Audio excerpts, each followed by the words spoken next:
കാശ്മീരിലും operation താമരയുമായി BJP. എം.എൽ.എമാർ BJP. നേതാവ് 30 കോടി വരെ വാഗ്ദാനം ചെയ്തുവെന്ന ആരോപണവുമായി ഒമർ അബ്ദുള്ള രംഗത്തെത്തി.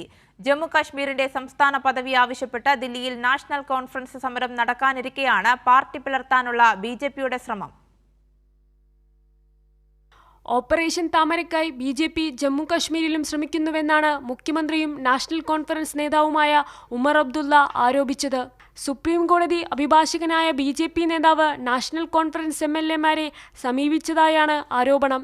20 കോടി മുതൽ 30 കോടി വരെയാണ് ബി.ജെ.പി. നേതാവ് വാഗ്ദാനം ചെയ്തതെന്നും ഉമർ അബ്ദുള്ള വ്യക്തമാക്കി. എന്നാൽ 100 കോടി രൂപ കൊടുക്കാമെന്ന് പറഞ്ഞാലും ഒരു എം.എൽ.എ പോലും ബി.ജെ.പിയിലേക്ക് പോകില്ലെന്നും ബി.ജെ.പിയുടെ ശ്രമം വിജയിക്കില്ലെന്നും അദ്ദേഹം പറഞ്ഞു. സംസ്ഥാന പദവിയുടെ പുനഃസ്ഥാപനവും മന്ത്രിസ്ഥാനവും ഉൾപ്പെടെയാണ് എം.എൽ.എമാർക്ക് വാഗ്ദാനം ചെയ്തത്. ജമ്മു കാശ്മീരിന്റെ സംസ്ഥാന പദവി ആവശ്യപ്പെട്ടുകൊണ്ട് നാഷണൽ കോൺഫറൻസ് പാർട്ടി ദില്ലിയിൽ പ്രതിഷേധത്തിനൊരുങ്ങവെയാണ് ബി.ജെ.പിയുടെ ഓപ്പറേഷൻ ലോട്ടസിനായുള്ള ശ്രമം. ഭരണം അട്ടിമറിച്ച് അധികാരം പിടിക്കാനുള്ള ശ്രമത്തിലാണ് ബി.ജെ.പി. അതേസമയം ഉമർ അബ്ദുള്ളയ്ക്ക് പിന്തുണയുമായി കോൺഗ്രസ് രംഗത്തെത്തി. എന്നാൽ ബി.ജെ.പി. നേതാക്കൾ ആരോപണം തള്ളി. ആരോപണം അടിസ്ഥാനരഹിതമാണെന്നും തെളിവ് നൽകണമെന്നുമാണ് ബി.ജെ.പി. നേതാക്കളുടെ ആവശ്യം. കൈരളി ന്യൂസ്, ദില്ലി.